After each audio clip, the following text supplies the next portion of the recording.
Hello, and welcome to Believe.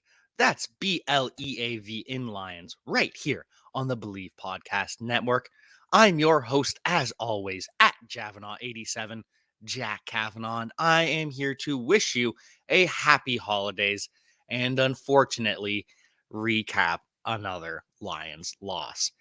And unfortunately, I cannot be joined by my co host because he is out still celebrating Christmas with his family. And so I cannot be joined by the governor, the nose tackle with 32 and a half career sacks in the NFL for four teams, making three Pro Bowls, nominated to two Outland Awards, one All Pro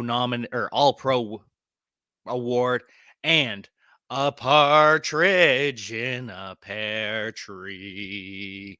We look forward to talking to Jerry Ball later this week, hearing all about his Merry Christmas. And for those of you watching at home, you can see I had a very Merry Christmas as well. Received a lovely new Honolulu Blue microphone for Christmas from my aunt. Very excited about that, and very excited about our friends over at betonline.ag. They are back and better than ever. A new web interface for the rest of the NBA season with more props, odds, and lines than ever before. Bet Online remains your number one spot for all of the basketball and football action this season. So head to the updated desktop or mobile website to sign up today and receive your 50% welcome bonus with your first deposit. Just use our promo code BELIEVE50 to receive your bonus. That's BLEAV 50. From basketball, football, NHL, boxing, and UFC, right to your favorite Vegas casino games, do not wait to take advantage of all the amazing offers available for the 2021 season. Bet Online is the fastest and easiest way to bet all of your favorite sports. Bet Online, where the game starts. And unfortunately, this game started without Jared Goff. Number 16 was on the COVID list, did not play, and it truly feels like with Jared Goff under center, this is a blowout for the Detroit Lions. And it's unfortunate, but that's the reality of the NFL. It's next man up. And that's especially the reality in 2021, where COVID happens and it takes players out of the lineup, and you have to adjust now more than ever. And to his credit, Tim Boyle, he played a lot better in this game than in his first NFL start against the Cleveland Browns. 187 yards, that's okay.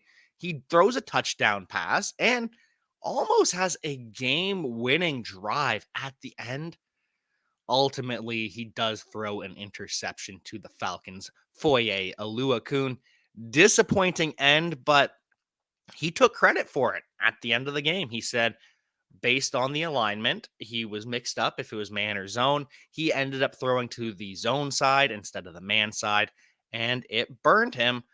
Tim Boyle owning up to his mistakes, wishes he could have one back, but that's the way of the road in the NFL. The key thing, though, is Tim Boyle showed improvement from his first ever NFL start to his second ever NFL start. And as Coach Dan Campbell said, that is all you really can ask for from a guy who's, as I said, second NFL head start. So we'll hope that Tim Boyle doesn't have to play again for the Detroit Lions, but it's nice to see the improvement. Maybe Boyle sticks around as a backup next year.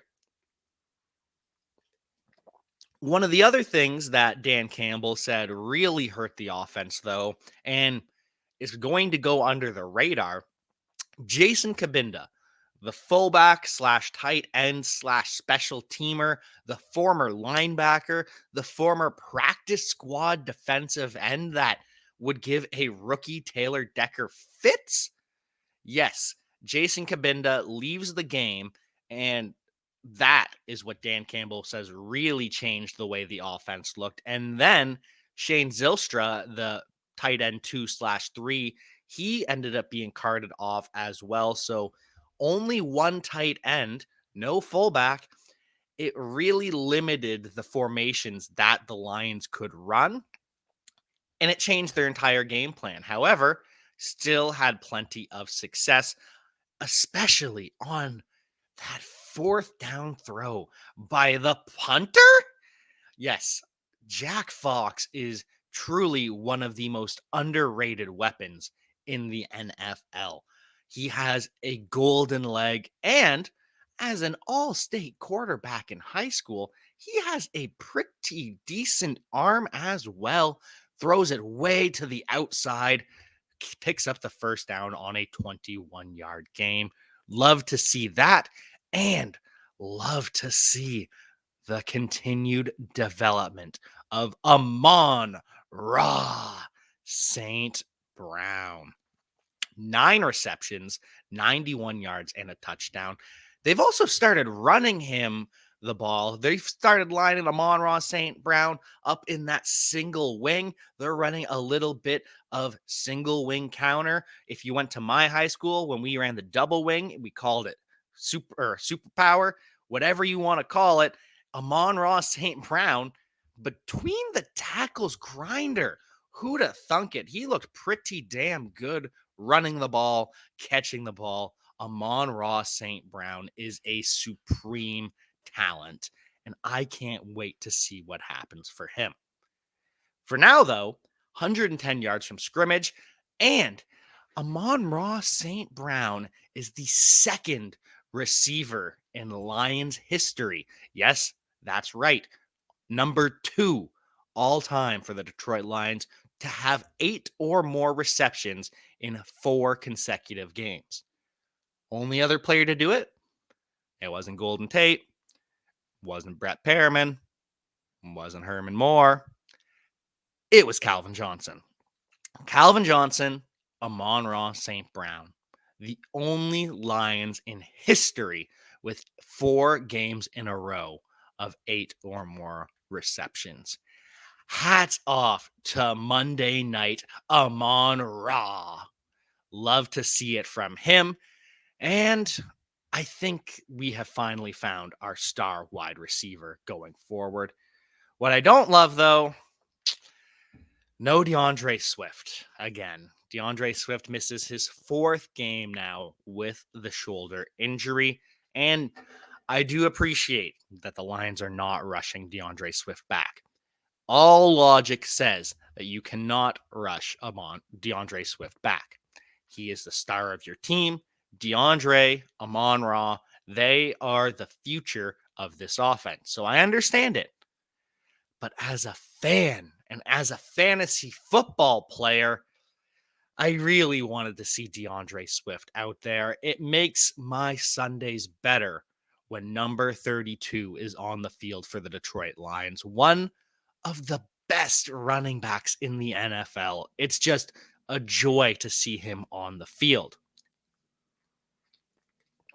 Fortunately, it was still a joy to see Jamal Williams return from the COVID reserve list. 19 carries for 77 yards from Jamal Williams. And Jamal just brings an energy to this Lions team. He's not going anywhere. However, maybe he does become the RB3 instead of the RB2 behind our guy on the Believe in Lions podcast, Craig Reynolds, the young man out of Kutztown University in Pennsylvania.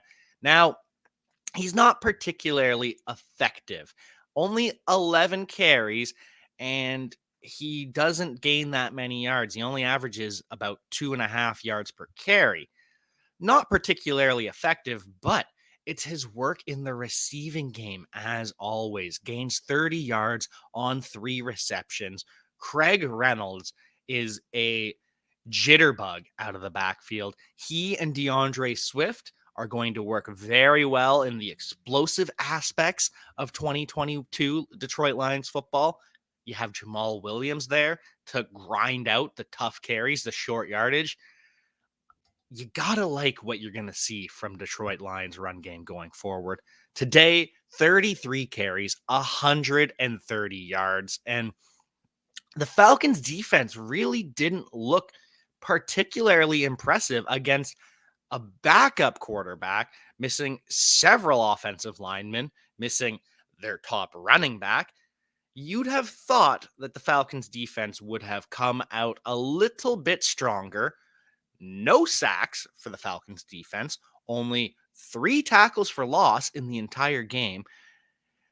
And most of the tackles, they're done by linebackers Foye Oluokun and Deion Jones. They both have double-digit tackles, but the Lions were getting a lot of push from their offensive line. Jamal Williams was hard to bring down on that first tackle, and this is why Jerry always says stats can be misleading, especially those raw tackle numbers, because sometimes you have a big man like the all-pro nose tackle, Jerry Ball, up the middle, letting you roam free and make all those tackles. And other times, maybe that's not what happens, but maybe you're making the tackle 5, 6, 7, 8 yards downfield. You get the tackle, you didn't do your job, you didn't make the play. So there's different ways to look at this, but most importantly, look at it this way. With Jared Goff under center, the Atlanta Falcons defense is absolutely no match for the Detroit Lions offense. And when could you ever say that? At any point this year, other than last week against the Cardinals, when have you been able to say this defense simply can't hang with the Detroit Lions? I truly believe that was the case if we just had Jared Goff under center. Defense, though, defense is really, really good. Dan Campbell trusts his defense, and rightfully so. Now, I personally, when the Lions kicked the field goal to go down 16-20 instead of 13-20, they're still losing by 4, still need a touchdown with 2 minutes and 40 seconds left. I gotta admit, I wasn't happy with that decision. But to Dan Campbell's credit, he trusts his defense. He thinks, I have 3 timeouts. The Falcons are going to be conservative. They're going to run the ball. I know my defense can stop the Falcons from running the ball. We did it for the entire game. So that was Dan Campbell's logic. My logic was you need a touchdown. Why are you doing this? Turns out I, the armchair analyst with no arms on my armchair, I was wrong. Coach was right. Jalen Reeves-Maybin forced a fumble. Dean Marlowe picks it up. Russell Gage almost becomes the butt of the Falcons' loss. And most importantly, the commentators gave a lot of credit to Aaron Glenn and this aggressive defense. The commentators credited Glenn really for the Lions' penchant for turnovers all season long. They say when you have a player with this kind, a coach with this kind of on-field knowledge, when you have a coach that has done this in his career, he knows the technique, he knows these little strategies. Aaron Glenn knows how to relate to his players, and it has paid off big. And it almost paid off in a Lions win because after that forced fumble, the Lions drive. They get inside the 20-yard line, and then there's the game-ending interception, which truly broke my heart. The cardiac cats, the Detroit Lions. But silver linings, always have a couple of those. Falcons did absolutely nothing, not a damn thing on the ground. 47 yards from Cordero Patterson, who is a quality running back, quality receiver. 47 yards between him and Mike Davis on the ground, 2.6 yards per carry with a long of 9 yards. The Detroit Lions just completely held down the Falcons offense. And a large part of that is rookie nose tackle. Yes, our new nose tackle, the third round pick, which I seem to know a third round nose tackle that I am also quite fond of for the Detroit Lions. But Aleem McNeil dominated against the run, holding the Falcons down. And he picked up his second career sack. Tip of the cap to the young man out of North Carolina State. However, the NFL decided to give him a little tip of the cap as well. The NFL decided to drug test Aleem McNeil the day after his breakout performance. And as we always say, when the NFL randomly selects you for a drug test, it's a compliment. Take it as a compliment because they think you played too good for real expectations. So, congratulations to Aleem McNeil on his second career sack. Congratulations to Austin Bryant. He picked up his third or fourth sack of the season. He's mixing in as a quality developmental edge rusher. And we also got a sack from linebacker Derek Barnes, the second of his young career as well. So these young players in Detroit, they are the core of something special on defense. Aaron Glenn is building something. Just you wait. And we have to mention this was also without Amani Oruwariye. The Lions should have been Pro Bowl, could possibly be All Pro. Instead, AO complete snub because the NFL, they hate the Detroit Lions. They decided, nope, DeAndre Swift, not a Pro Bowler. They decided Amani Oruwariye, not a Pro Bowler. Decided Penei Sewell, not a Pro Bowler.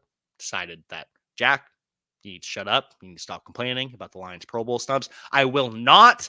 I'm upset. I don't understand it. Sorry. Back to reality. Amani Oruwariye, he's out for the game with a thumb injury. He may be out for the rest of the season. They still hold Matt Ryan, former MVP Matt Ryan, to just 215 yards and 1 touchdown pass. That's pretty impressive for a team who lost their cornerback 1 on the first game of the season. They lost their cornerback 3 in the second game of the season. They lost the cornerback 4, Jerry Jacobs, just a couple weeks ago. Now they've lost the cornerback 2. They're playing Will Harris, a safety, at outside cornerback, and he is playing very, very well. That's what Aaron Glenn brings to the Detroit Lions. That is why Aaron Glenn is so special, and that is why the Lions need to give him a raise so some other team doesn't swoop in here and try to steal Aaron Glenn from Detroit.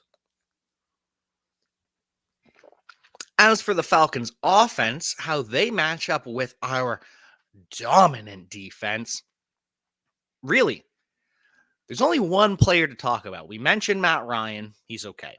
We mentioned Cordarrelle Patterson and Mike Davis. They're not very good. Now, we have to talk about the lone bright spot for the Atlanta Falcons, and that's their replacement to Julio Jones, tight end Kyle Pitts. 6 receptions, 102 yards. Pitts, the rookie tight end out of Florida, completely uncoverable, not only by the Detroit Lions, though, because you see, Kyle Pitts now has 64 receptions for 949 yards as a rookie tight end. We all know how slow the development curve at tight end is. The Detroit Lions just drafted TJ Hawkinson 3 years ago to be their number 1 option on offense, to be their Kyle Pitts. And in 3 years, Hawkinson has not shown what Kyle Pitts has shown in one. So to do that as a 20-year-old, that is special. And what's even more special for Kyle Pitts, he is now second all time in receptions behind only Jeremy Shockey. He is now second all time in receiving yards behind only Mike Ditka. Kyle Pitts needs just 5.5 receptions and 64 yards a game over his next 2 weeks. And Kyle Pitts will be the greatest rookie tight end of all time. Kyle Pitts is a freak of nature in the best possible way. He is going to make a difference in Atlanta for years to come. If only they can get a team around him. If only they can make a decision on Matt Ryan. And hopefully, Calvin Ridley, who has taken some time off with some mental health issues, we hope that Calvin Ridley can return to his bliss in 2022, join the Falcons in that time on his own accord when he is ready. But maybe the Falcons aren't as far away as we think if they can continue to build around Kyle Pitts and if they build that offensive line to protect Matt Ryan, because my goodness, he needs it. He truly, truly needs it. To do that, I'm not sure what will happen because the Falcons don't look to have a particularly high pick in the draft. They've been kind of so. They need a lot of pieces to rebuild around them. The Lions also need a lot of pieces to rebuild, but they now have the advantage in the draft order. As long as they lose one of their next 2 games, the Detroit Lions are locked in to a top 2 pick. Yes, that's right. For all of you that are debating Aiden Hutchinson or Kayvon Thibodeau or Aiden Hutchinson, Lions, if they lose, will get one of those players. Unless something else happens. Maybe Matt Corral sneaks up the draft boards. Maybe Kyle Hamilton, the safety, which I wouldn't love, a safety at number 2 overall. Maybe he sneaks up. Maybe Kenny Pickett, he sneaks up. There's a lot that could happen, but don't worry, Lions fans. I know everyone was panicking when we beat the Cardinals. Oh, is that going to screw up the draft pick? Did the Lions lose by winning? No. Stop. They didn't. It's okay. So the Jaguars, they lose to the Jets. They are now 2-13. They currently would pick first in the NFL draft. The Lions, they're 2-12. They are 2-12-1, sorry. They would currently pick second. The Texans, the Jets, and the Giants are all tied at 4-11. So, even if the Lions win their next 2 games, if the Texans, Jets, or Giants win any of their next 2 games, Lions still can't pass them. So, I know your head's probably confused now, a lot of moving parts. So, let me sum it up real quick. Lions lose, guaranteed a top 2 pick. If the Lions win their next 2 games, but the Texans beat the Titans or the 49ers, the Jets beat the Bucks or the Bills, which seems a little less unlikely, or the Giants beat the Bears or Washington, then Lions still get a top 2 pick. Lions are in a good position right now. We're happy with what we've seen from Detroit this season. Dan Campbell, he looks like a true blue bona fide head coach, and he sealed that with his win over the Cardinals. Amon-Ra St. Brown, he is a stud at receiver. DeAndre Swift, he is an all-pro running back in the making. This offensive line is going to be one of the best in football. And this defense, with so many injuries, with so much youth, has been balling out. The future is bright for the Detroit Lions. Santa was truly good to us this year with almost locking up that top 2 draft pick. So I would just like to say once again, happy holidays to all of our friends. Happy Merry Christmas, happy Hanukkah, and hope you have a happy new year as well.